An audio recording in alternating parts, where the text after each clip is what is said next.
Seorang gadis secara tidak sengaja menyentuh kerangka misterius jauh di dalam pegunungan. Tetapi ketika dia terbangun lagi setelah satu malam, jiwanya telah berpindah ke dalam tubuh Curly. Terbangun dengan lingkungan yang asing dan seorang pria kecil yang gemuk di depan saya. Saya hampir kehilangan akal sehat. Dia bergegas ke kamar mandi untuk melihat anak laki-laki di depannya. Saya tidak bisa mempercayai mata saya. Bergegas membilas wajah saya dengan air dingin untuk membangunkan mimpi saya. Akan tetapi, hal itu tidak berhasil. Sebuah gelang terjatuh saat ia sedang berpakaian. Dia mengenalinya sebagai gelang yang dikenakan kerangka itu. Saat itulah dia menyadari, saya telah melakukan perjalanan ke dalam tubuh kerangka. Namun saat sarapan, dia tidak mengerti bahasa Arab keluarganya. Seluruh keluarga mengira dia sedang mabuk. Kakak saya menyadari bahwa dia tidak mengerti. Kakak saya tahu semua dialog film secara terbalik. Akhirnya yakin bahwa dia adalah seorang pengembara jiwa. Dia memohon kepada kakaknya untuk membantunya kembali ke dunianya. Analisis Fatih berdasarkan fiksi ilmiah. Dia melakukan perjalanan kembali ke tubuhnya. Anda harus pergi ke tempat di mana perjalanan dimulai. Jadi mereka merencanakan agar dia kembali ke lembah tempat kerangka itu ditemukan. Sambil bekerja di pertanian sesuai rencana, Fatih membantunya mendapatkan perhatian ayahnya. Dia mengambil kesempatan untuk melarikan diri, tetapi saat dia meninggalkan peternakan, namun ditemukan oleh anak petani tersebut. Setelah perjalanan panjang, dia akhirnya mendapatkan tumpangan. Saya berada di dalam mobil dan saya jatuh cinta dengan tubuh saya. Tiba-tiba,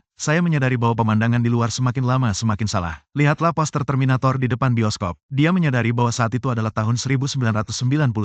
Gadis di jalan masih mendengarkan Look at Mixed God di kaset. Dia mencoba menelepon sahabatnya untuk meminta bantuan. Dan tiba-tiba menyadari bahwa sekarang dia belum dilahirkan. Saat dia marah-marah di tempat pemberhentian telepon. Namun, seorang wanita datang entah dari mana dan membawanya pergi. Dia mencoba mengajak seorang wanita untuk membawa dirinya ke lembah, namun ditolak mentah-mentah. Ternyata para wanita itu datang untuk mengikuti audisi band Curly. Tapi dia tercengang ketika dia sampai di tanah diri. Saya tidak percaya ini adalah rumah saya 30 tahun yang lalu. Dia berteriak dengan penuh semangat untuk kakek dan neneknya. Namun hal itu membuat kedua orang tua ini terlihat seperti saling membenci satu sama lain. Ternyata teman satu band Curly sebenarnya adalah ayah dan ibunya. Tapi ketika dia mengatakan bahwa dia adalah malaikat mereka, ibu dan ayah mengira dia sedang mabuk. Namun demikian, ia mengecaukan audisi pada menit pertama, terlepas dari permintaan ibu. Namun, hal itu tetap tidak menyelamatkan hari. Saya ditangkap oleh ayah saya. Ayah mengatakan bahwa anak petani tersebut melaporkannya karena mangkir. Dia hampir saja kehilangan pekerjaannya dan membuat keluarganya hidup di jalanan. Dia mulai menyalahkan dirinya sendiri karena telah mengacaukan kehidupan Curly. Namun, setelah kembali ke rumah, dia tidak sengaja menemukan buku harian Curly di bawah tempat tidur.